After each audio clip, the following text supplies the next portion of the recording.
அன்புநீர்களே, நாம் நேற்றிரவு வழங்கிய ஒரு செய்தி, ஒரு காணொளி, ஈரான் இஸ்ரேல் போர் குறித்து காணொளி.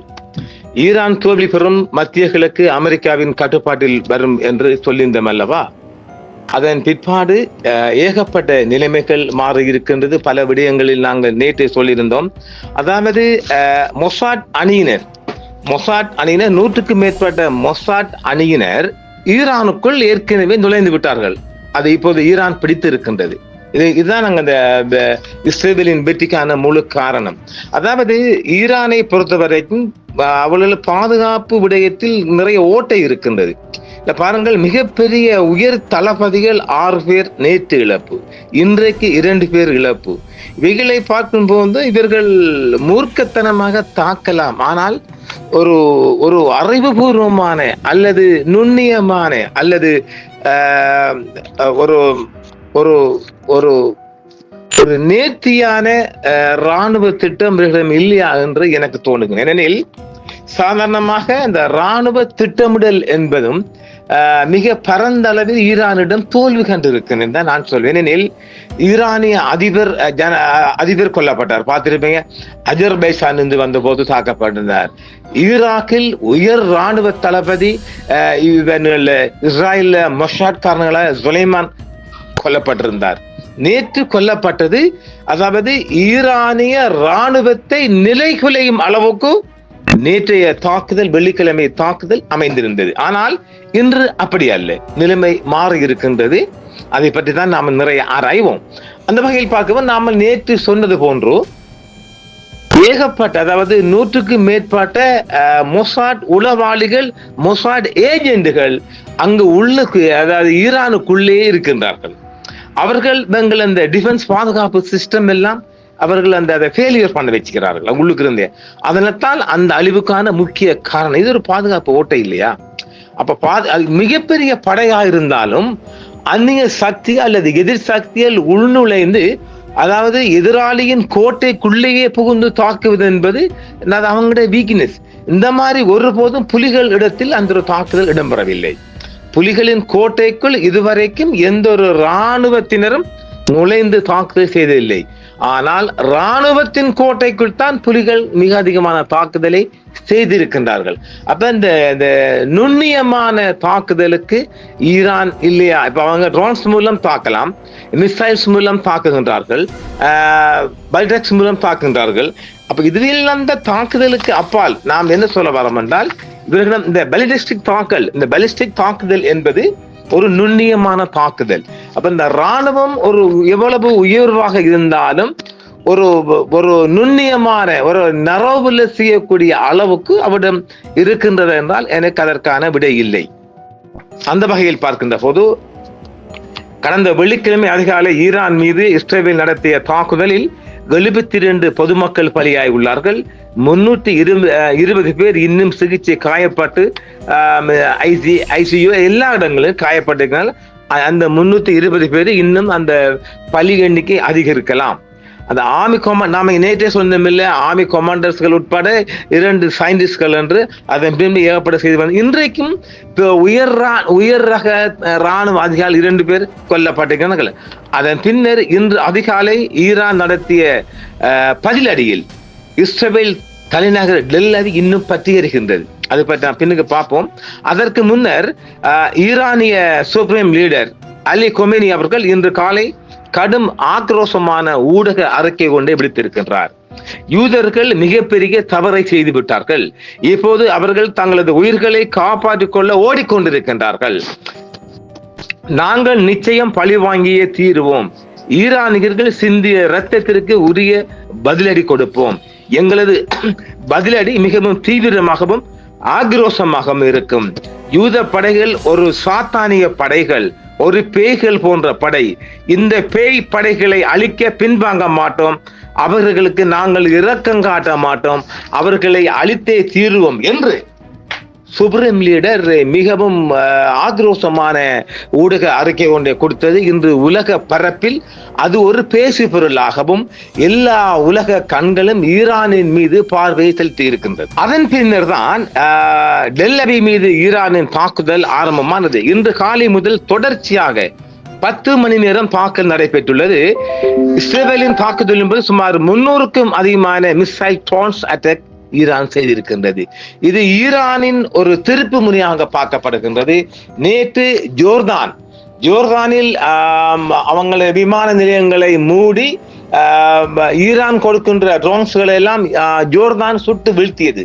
ஆனால் ஈரான் ஒரு எச்சரிக்கை கொடுத்திருந்தது அரபு தேசங்களுக்கு. அதன் பிற்பாடு அரபு தேசங்கள் தற்பொழுது ஈரான் பக்கம் திரும்பி இருக்குது என்றே நாம் ஏனெனில் அவர்கள் தன்னுடைய ஏர்பேஸ் எல்லாம் ஓபன் பண்ணி இருக்கின்றார்கள். அதனால் தான் இஸ்ரேல் மீது கடுமையான தாக்குதலை ஈரான் தொடுத்து வருகின்றது. அந்த தாக்குதலுக்கு ஈரானின் தாக்குதலுக்கு உண்மையிலேயே இஸ்ரேல் ஈடு கொடுக்க முடியவில்லை என்றுதான் சொல்லுவேன். ஈரானுக்குள் பொதுமக்களால் அந்த ரோன்ஸ், அதாவது இந்த மொசாட் அங்கிருந்து ஒரு முகாமிட்டு ஈரானுக்கு உள்ளிருந்தே ரோன்ஸ் தாக்கல் செஞ்சாங்க. எவ்வளவு பலம் பாருங்க.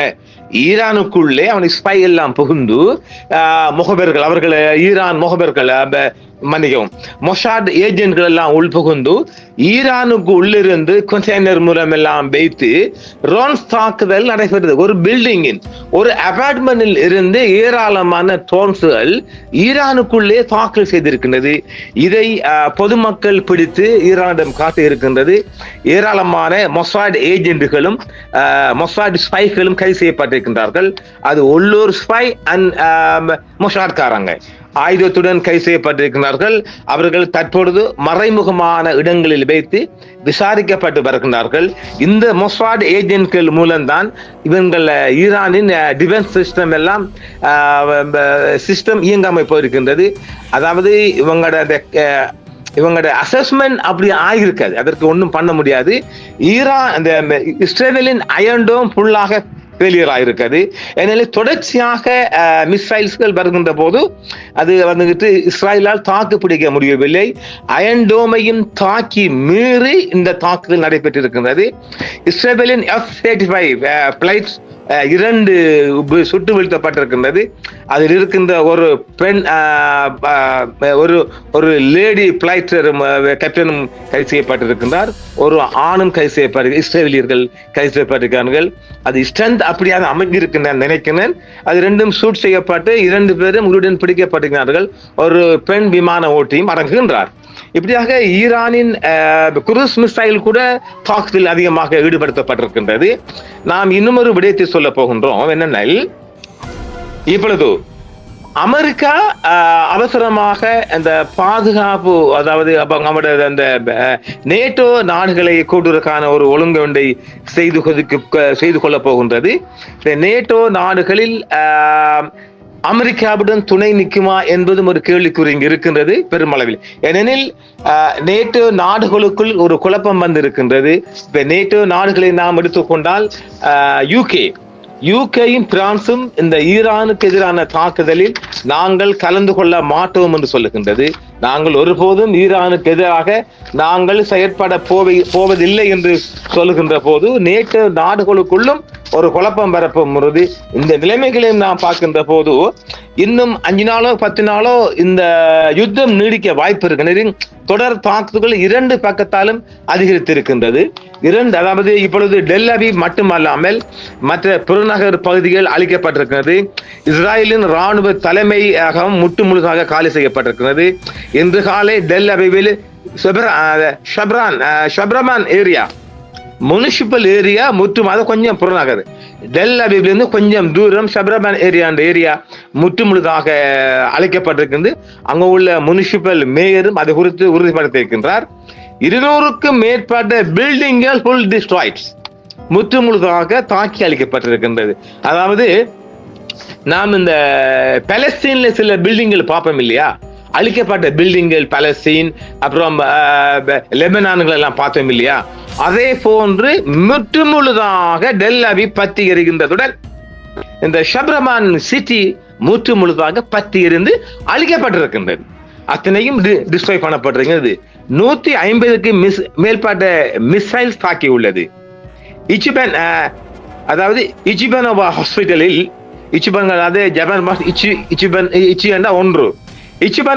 இச்சிபனோவா ஹாஸ்பிட்டலில் 30 பேர் ஐசியூவில் அட்மிட் பண்ணப்பட்டு சிகிச்சை பெற்று வருகின்றார்கள். 120க்கு மேற்பட்ட மரணங்கள் இஸ்ராயலில் நிகழ்ந்திருக்கலாம் என்று ஒரு மேற்குலக ஊடகம் ஒன்று சொல்லி இருக்கின்றது. இதுவரை இராணுவ நிலைகளை தாக்கி வந்த ஈரான் இப்பொழுது மக்கள் நெருக்கமாக இருக்கின்ற, அதாவது மிக சந்தடி நெருக்கடி மிக்க மக்கள் பகுதிகளை நோக்கி ஈரான் தாக்கி இருக்கின்றார். அதான் அவர் சொல்லியிருந்தாரே, ஈரானிய சுப்ரீம் லீடர், நாங்கள் கருணை காட்ட மாட்டோம் என்று. உச்சகட்ட, அதாவது சரியாக சொல்ல போனால் சிங்கத்தின் பால இஸ்ரவேல் தொட்டது போன்று அது அமைந்திருக்கின்றது. ஆனால் நாங்கள் மீண்டும் சொல்ல வருகின்றோம், ஈரான் தனியாக நின்று தாக்கு பிடித்தால் ஓகே. இப்பொழுது நேட்டோ நாடுகள் எல்லாம் அணிதிரண்டு வருகின்ற போது ஈரான் தாக்கு பிடிக்குமா என்றால் அதை நாம் பின்னுக்கு பார்ப்போம். இஸ்ரவேலுக்குள் இருந்து எந்த ஒரு செய்தியும் சொல்லக்கூடாது. யாராவது இஸ்ரவேலுக்குள் இந்த செய்திகளை, வீடியோக்கள், வேறு செய்திகள் மூலமாக சொன்னினால் ஆயுள் சிறை தண்டனை என்று நெதன்யாகு அறிவித்திட்டார். அதாவது அது இது வேத குற்றம் இல்லாட்டி தேச துரோகம் என்பது போன்று சொல்லப்படில் மிக அதிகமான அழிவை இஸ்ரேல் சந்திச்சிருக்கின்றது. அதை சரியாக சொல்ல போனால் 1918 ஆண்டு 1948 ஆண்டு என்று சுமார் 8 லட்சத்துக்கும் அதிகமான அரேபியர்களை வெளியேற்றிய பின்னர், அதாவது இது 1918 ஆண்டு இருந்து நடைபெற்றுகின்ற ஓர் இல்லையா, அதன் பிற்பாடு 1948 ஆண்டில் சுமார் 7 அல்லது 8 லட்சத்துக்கும் அதிகமான அரேபியர்களை வெளியேற்றிய பின்னர் தற்போது நடைபெறுகின்ற இந்த ஹமாஸ் யுத்தத்தின் பின்னர், அதாவது கடந்த ஆண்டு 2024 ஆண்டு வரை இன்று நடைபெற்றிருக்கின்ற அழிவு முதலாக இஸ்ரேல் சந்திச்சிருக்கின்றது. இது அதாவது 1918 ஆண்டு முதல் இன்று வரையும் இந்த நடைபெறும் ஹமாஸ் அழிப்பை விட மிக மோசமான ஒரு அழிவை 2025 மே மாதம் இன்று சந்தித்திருக்கின்றது. இது பெரிய ஒரு இஷ்யூ. இது இந்த 14ஆம் தேதி என்பது, அதாவது ஜூன் 14ஆம் தேதி என்பது இஸ்ரவேலுக்கு ஒரு மறக்க முடியாத நாளாகவே ஒரு மரண அடியை இஸ்ரவேல் மீது ஈரான் தன்னந்தனியே நின்று கொடுத்திருக்கின்றது. இந்த அடி என்பது இப்பொழுது, அதாவது இந்த அடிக்கு பின்பாடு நெதன்யாகு மீசையில் தரையில் விழுந்தாலும் மீசையில் மண்படாத கவரிமான் இல்லையா, ஏதோ ஒரு வகையில் அமெரிக்காவிடம் ஒரு பேச்சுவார்த்தைக்கு கெஞ்சுவதற்கான ஒரு வழிவகையை செய்திருக்கின்றது. இந்த பேச்சுவார்த்தை மூலம் வருமானால் ஈரான் ஒரு டிமாண்ட் பண்ணும் இஸ்ரேலிடம், இந்த பேச்சுவார்த்தைக்கு ஈரான் வருவதென்றால் இது ஒரு கணிப்பீட்டின் அடிப்படையில் நாம் தருகின்ற செய்தி. அநேகமாக இது நடைபெற சாத்தியம் இருக்கின்றது. ஏனெனில் இப்பொழுது இஸ்ரேல் வாங்குகின்ற அடி தன்னந்தனியாக வாங்குகின்ற அடி சமாளிக்க முடியல. ஓட்டம் எடுக்கின்றார்கள், பங்கருக்குள் ஒளிந்து கொள்கின்றார்கள். தொடர்ந்து இன்னும் 2000 மிசைல் மூலம் ஈரான் தாக்குதல் தொடுக்க போவதாக அச்சுறுத்தி இருக்கின்றது. அச்சுறுத்தி என்பது கப்பல் அது செய்ய போகின்றது என்றுதான் நாங்கள் சொல்லுவோம். எனவே மிகப்பெரிய தாக்குதலை ஈரான் தொடர்ந்து தொடுக்க போகின்றது. அதில் எந்த மாற்று கருத்துக்கும் இடமில்லை. அப்படியானால் ஒரு பேச்சுவார்த்தை ஒன்றுக்கு இஸ்ரேல் போகக்கூடிய ஒரு சூழ்நிலையை ஈரான் ஏற்படுத்தி இருக்கின்றது. அவர் நேரடியாக போகாவிட்டாலும் அமெரிக்கா ஊடாக, நான் உன்னை நம்பித்தானே இந்த யுத்தத்தில் ஈடுபட்டேன், நீ அமைதியாக இருக்கின்றாய் என்று கெஞ்சுகின்ற போது உடனடியாக மாமு ஏதோ ஒரு வகையில் ஒரு சமாதான பேச்சுவார்த்தைகள் இந்த ஒரு வாரத்துக்குள் வருவதற்கான வாய்ப்பு இருக்கிறது. ஏனெனில் அதை தாக்கு பிடிக்க முடியவில்லை, இஸ்ரேலால் தாக்கு பிடிக்க முடியவில்லை. தொடர் தாக்குதலை இரண்டு அணியினரும் இதுவரையும் 4-3 7 தாக்குதல் 2 பக்கத்தாலும் நாம் இந்த காணொளி தயாரிக்கப்படும் வரையில் நடைபெற்று வருகின்றது. தொடர்ந்து தாக்குதல் நடைபெற்று வருகின்றது. இஸ்ரேல் மிகப்பெரிய இழப்பை சந்தித்திருக்கின்றது. இந்த இழப்பை முற்றுமுழுதாக மீடியா பேர்ன் பண்ணிருக்கின்றது. ஊடகம் செய்தி வெளிவராது, வேறு மார்க்கமாக கிடைக்கின்ற செய்தி மூலமாகத்தான் இந்த இஸ்ரேலுக்கு உள்ளிருக்கின்ற அழிவுகளை நாம் இங்கு புட்டு வைக்க முடிகின்றது. எனவே இப்ப எல்லாம் சொல்லலாம் இஸ்ரேல் பெருசா ஈரானுக்கு அடிச்சது என்று. ஈரானுக்குள்ளும் இன்றும் மிகப்பெரிய தளபதி 2 பேர் விளக்கப்பட்டிருக்கிறார்கள். தளபதி தான் குறிவைக்கப்படுகின்றார்கள். எனவே தொடர்ச்சியாக ஒரு பேச்சுவார்த்தைக்கு வரப்படுமானால் பலஸ்தீனம் ஒரு தனிநாடு என்பதை இஸ்ரேல் ஏற்றுக்கொள்ளும் அளவுக்கு ஒரு நெருக்கடியை உண்டு பண்ணக்கூடிய ஒரு நிலையை ஏற்படுத்தி இருக்கின்றது. இதே நேரம்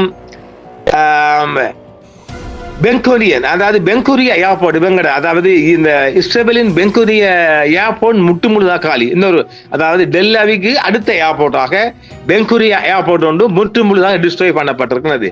இதேவேளை ஈரானுக்குள் இருக்கின்ற பெட்ரோல் சப்ளை சென்டர், அது அணுகுலைகள், gas supply centre, power supply சென்டர்கள் மீது இஸ்ரேல் தாக்கு நடத்த போவதாக எச்சரிக்கை விடுத்திருக்கின்றது. இது ஒரு பய எச்சரிக்கையாகவும் இருக்கலாம். ஆனாலும் அதை நாங்கள் தட்டி கழிக்க முடியாது. 2 பக்கமும் பலமாக தாக்கு தொடுத்து வருகின்றது இல்லையா, அதனால் அது வரலாம். அடுத்தது இந்த அணு ஆயுத பரவல் ஒப்பந்தம் என்பது நாளை நாம நேற்று சொல்லியிருந்தோம் இல்லையா, ஒமானில் மஸ்கட் சிட்டிக்கு நடத்துவதற்கான ஒழுங்கு செய்யப்பட்டது இல்லையா, அந்த அணு ஆயுத பரவல் ஒப்பந்தம் நடப்பதற்கான எந்த வாய்ப்பும் இல்லை. ஏர் டிஃபென்ஸ் சிஸ்டம் ஃபுல்லாக 2, அதாவது இஸ்ரேலுக்குள் ஏர் டிஃபென்ஸ் சிஸ்டம் முழுதாக வீழ்ச்சி கண்டிருக்கு. அதனால் தெஹ்ரான் தொடர்ந்து தாக்குதலை தொடுக்க போகின்றது. அதனால் இந்த பேச்சுவார்த்தை அணு ஆயுத பரவல் ஒப்பந்தம் தொடர்ச்சியாக நடைபெறுவதற்கான வாய்ப்பு இல்லை என்று நாங்கள் பார்க்கின்றோம். அது ஈரானின் இந்த பாதுகாப்பு ஓட்டைகள் இன்னும் சரிப்படவில்லை என்று நான் சொல்வேன். ஏனெனில் அவர்களின் பெரிய பெரிய தாக்குதல்கள் எல்லாம் சந்திக்கும் அளவுக்கு ஈரானிடம் இருக்கின்றதா, அதாவது அந்த என்ன சொல்றது, இந்த நரவுல செய்யக்கூடிய அளவுக்கு அறிவுபூர்வம், அது என்ன சொல்றது, இந்த சரியான பாதுகாப்பு வலையமாக ஈரானுக்குள் இல்லை. ஏனெனில் 100க்கும் அதிகமான எதிராளிகள் உங்க நாட்டுக்குள்ள என்ற பண்ணப்படுது என்றால், அப்ப நீங்க என்ன செய்யறீங்க கேள்விக்குறி வருகுது இல்லையா. தாக்குதல் செய்யறீங்க, எல்லாம் பண்றீங்க, உங்களோட கோட்டைக்குள்ள பூர்றானே, ஒருத்தன் 2 பேர் இருந்தா பரவாயில்ல, 100க்கும் அதிகமான உளவாளிகள் அங்க உள்ள எட்டப்பர்கள் மூலமாக ஒரு அபார்ட்மெண்ட் குத்தகைக்கு வாடகைக்கு எடுத்து அங்கிருந்து தாக்குதல் பண்றாங்க. இது ஒரு இடம் தான் பிடிபட்டிருக்கு, இன்னும் எத்தனை இடம் இருக்குன்னு தெரியாதே. அங்கிருந்து அவங்களுக்கு அந்த மொஷாட் டாவர் இந்தந்த இடத்துல இந்த மாதிரி, அதாவது சரியான நரவுல அதாவது என்னது மயிரிழையில் தாக்கக்கூடிய இடமெல்லாம் கண்காணிக்கப்படுகின்றது.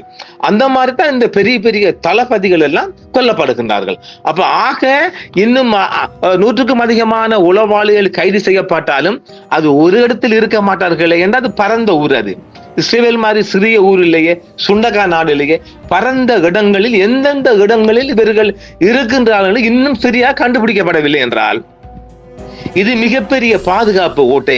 அந்த மாதிரி தான் ரைஸ் அவர்களும் கொல்லப்பட்டார்கள். எனவே இன்னும் மொசாட் ஏஜென்ட்கள் ஈரானுக்குள் நிலை கொண்டிருப்பதால் இஸ்ரேலுக்கான தகவல்கள் தொடர்ந்து போய்கொண்டிருக்கும்.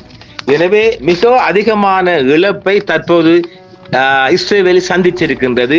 1918ஆம் ஆண்டிலிருந்து 2025ஆம் ஆண்டு வரையுமான மிகப்பெரிய இழப்பை 10 மணி நேரத்துக்குள் ஈரான் காட்டியிருக்கின்றது. அப்படியானால் ஈரான் ஒரு பலமான நாடுதான்.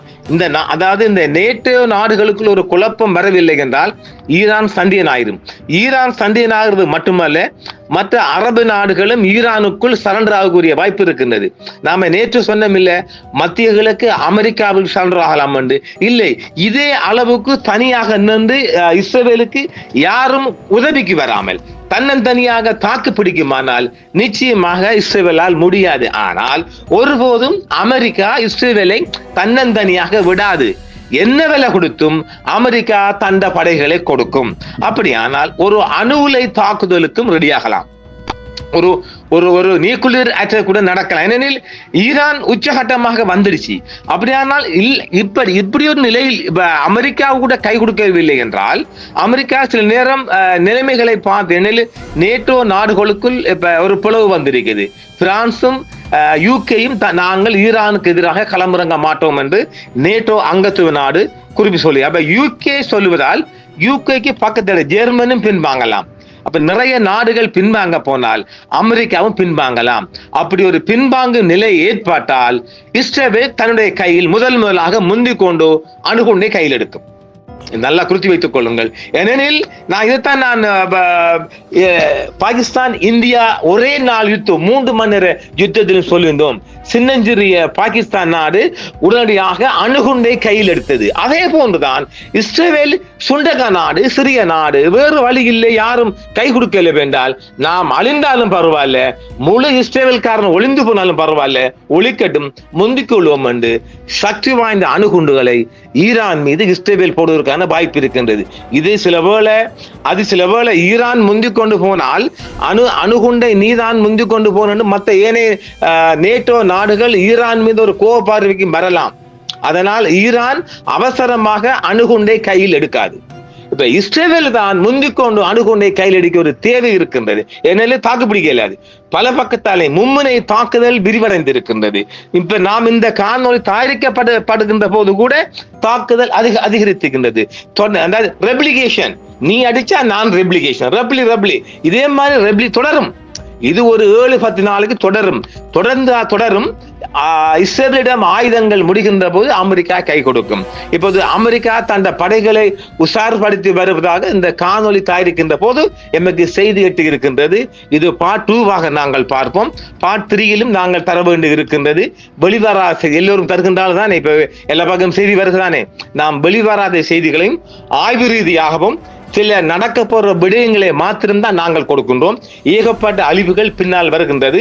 அது அங்கு ஊடக பேர்ன் பண்ணப்பட்டிருக்கின்றது. அது இஸ்ரேல் அதை சந்தியன் காட்டிக்கொள்ளதானே அவங்க இஸ்ரேல் சரியா பயந்துடுச்சு. அதாவது ஈரான் இப்படி ஒரு தாக்குதலை செய்யும் என்று கனவிலும் இஸ்ரேல் எதிர்பார்க்கவில்லை. இதைத்தான் ஈரான் சொல்லுகின்றது. நாங்கள் இந்த அணுகுலை சம்பந்தமான பேச்சுவார்த்தைக்கு தயாராக இருக்கின்ற நேரத்தில் இந்த மாதிரி ஒரு தாக்குதலை, அதாவது அணு ஆயுத பரவல் ஒப்பந்தம் ஒன்றில் நாங்கள் கைச்சாத்திடப்பட்ட ஒரு பேச்சுவார்த்தை நடைபெறுகின்ற நிலையில் இப்படியான ஒரு தாக்குதலை இஸ்ரேல் எங்கள் மீது தாக்குதல் நடத்த மாட்டாது என்று நம்பியிருந்தோம் என்றுதான் ஈரான் சொல்லியிருந்தது. அதே போன்றுதான் இஸ்ரேல் கூட ஈரான் இப்படி ஒரு மரண அடி அடிக்க மாட்டான் என்றுதான் ஈரான் ஒரு கணக்கு போட்டிருக்கும். அதையெல்லாம் மீறி மிகப்பெரிய மரண அடியை கொடுத்திருக்கின்றது. இதே மரண அடி போகுமானால் நாங்கள் நேற்று கொடுத்த செய்தி மாறும். எப்படி மாறும்? தன்னந்தனியாக, அதாவது மீண்டும் நாங்கள் பயிர் செய்கின்றோம். அதாவது இஸ்ரேலுக்கு வேறு நாடுகள், நேட்டோ நாடுகளோ அமெரிக்காவின் நேச நாடுகளோ கை கொடுக்கவில்லை என்றால் ஈரான் பலம் பெறும், அரபு நாடுகளும் கை கொடுக்கும். அந்த அளவுக்கு தான் வந்து கொண்டிருக்குது. அப்ப சில வேளை சவுதியும் மாறலாம். ஏனால் இந்த அரபு நாடுகள் தன்னுடைய ஏர்பேஸ் எல்லாம் ஓபன் பண்ணி கொடுத்துருச்சு, பக்கத்துல கொடுத்துட்டு ஜோர்தானும் கம்முன்னு அமர போறார். அப்படியானால் ஈரானின் கை இப்பொழுது ஓங்கி இருக்கின்றது. எந்த ரூபத்தில் சொன்னாலும் ஈரான் இப்பொழுது வெற்றியின் பக்கம். நேற்று தோல்வியின் பக்கம், இன்று வெற்றியின் பக்கம், நாளை முடிவு நம் கையில் இல்லை. இதேவேளை ஒரு அணுகுண்டு யுத்தமாக இது மாறினால் இந்தியாவும் பெருத்த சேதத்துக்கு வழிவரும். அதாவது இப்ப இருக்கின்ற சக்தி வாய்ந்த அணுகுண்டுகளை எந்த நாடு கையில் எடுத்தாலும் அது இந்தியாவுக்கு, அதாவது நார்த் இந்தியாவுக்கும் ஈரானின் இஸ்ஃபஹான் சிட்டிக்குமான தூரம் என்பது சுமார் 500 கிலோமீட்டர் தான் வரப்போகுது. அப்ப இஸ்ஃபஹான்ல இருந்து சுமார் 800 கிலோமீட்டர் தூரத்துக்கான இடைப்பட்ட இடங்களில் அணுகுண்டுகள் வெடிக்குமானால் அது நார்த் இந்தியாவின் பல பகுதிகளை பாதிக்கும். இந்த ஆய்வுக்குள் நாம் திட்ட தெளிவாக நாங்கள் சொல்கின்றோம். அதில் எந்த மாற்று கருத்துக்கு இடமில்லை. இது குறித்து இந்த 2 தரம் இதை பார்த்துக் கொள்ளுங்கள். இந்திய பிரதமர் மோடி மாஸ்தான் நெதன்யாவுடன் பேசி இருக்கின்றார். அமைதியாக சண்டை என்றால் விளங்குது தானே? என்ன விளங்குது? 2 நாடுகளும் பெரிய ஒரு நாட்டுன்னு ஒரு சிறிய நாடு மோதுகின்ற போது தன்னால் ஈடு கொடுக்க முடியவில்லை என்றால் அந்த நாடு அணுகுண்டை கையில் எடுக்க வேண்டி வரும். இதைத்தான் நான் இந்தியா பாகிஸ்தான் யுத்தம் ஆரம்பித்துடனே நான் சொல்லியிருந்தேனே. நான் தான் முன்கூட்டியே சொல்லியிருந்தேன். ஏனெனில் அது வேறு வழி இல்லை, மாற்று வழி இல்லை. தரையில் விழுந்தாலும் மீசையில் பண்படாத கவரிமான். இதுதான் நாடுகளுக்கு இடையில் உள்ள ஒரு போர் தந்திர முறை. இந்த ஈரானுக்குள் போர் தந்திர முறை மிக குறைவாகத்தான் இருக்கின்றது. அந்த வகையில் இந்த அணுகுண்டை நிச்சயமாக அதாவது இஸ்ரேலோ அல்லது ஈரானோ கையில் எடுக்கின்ற போது இஸ்ஃபஹான் சிட்டியில் இருந்து சுமார் 800க்கும் 500க்கும் இடைப்பட்ட தூரத்திலான நோர்த் இந்தியா, வட இந்தியாவின் பெரிய பகுதிகள் பாதிக்கும். அந்த நோய் நெடிய மக்களை பாதிக்கும். அதனால் தான் 2 நாடுகளும் அமைதி கொள்ள வேண்டும் என்று நெதன்யாகுவுடன் இன்று காலை 2 தடவைகள் மோடி மஸ்தான்ஜி பேசியிருக்கின்றார். ஆனால் அமெரிக்கா சற்று இந்த பிந்திய தகவலின் பிரகாரம் அமெரிக்கா இஸ்ரேலுக்கான ஆதரவிலிருந்து சற்று விலகக்கூடிய ஒரு தன்மையும் இருக்கின்றது. அப்படி கைவிடப்படுமானால், இஸ்ரேல் தன்னந்தனியாக கைவிடப்படுமானால், வளைகுடா சண்டியன் ஈரான், குறித்து வைத்துக் கொள்ளுங்கள், வளைகுடா சண்டியன் ஈரான், இந்த ஈரானுக்கு கீழ் முழு வளைகுடா நாடுகளும் சரண்டர் ஆகக்கூடிய, அதாவது ஒன்றுபடக்கூடிய ஒரு பாரிய நிலைமை ஒன்றை வெளிவந்திருக்கின்றது. அப்படி ஒன்று அமையுமானால் ஒரு சந்தோஷமான செய்தியாக இருக்கும். ஆனால் அமெரிக்கா இஸ்ரேலில் தங்கி இருப்பதால், அவன் உளவு தகவல் எல்லாம் இவனுக்கு தேவைப்படுவதால் ஒருபோதும் தன்னந்தனியாக விட மாட்டான் என்பதை நாங்கள் ஊண்டி ஆணித்தரமாக சொல்ல முடியும். எதுவானாலும் இன்னும் ஒரு பாட்டில் மீண்டும் சந்திப்போம். நன்றி. என்றும் உங்களுடன் சன்ரைஸ் இந்தியா டிவி. சப்ஸ்கிரைப் பண்ணுங்கள், பெல் பட்டனையும் கிளிக் செய்யுங்கள். உங்கள் ஆதரவை எங்கள் சேவை. ஆதரவு தாருங்கள், அரவணைப்போம். மறக்காம சர்ப்ரைஸ் பண்ணுங்க. தேங்க்யூ.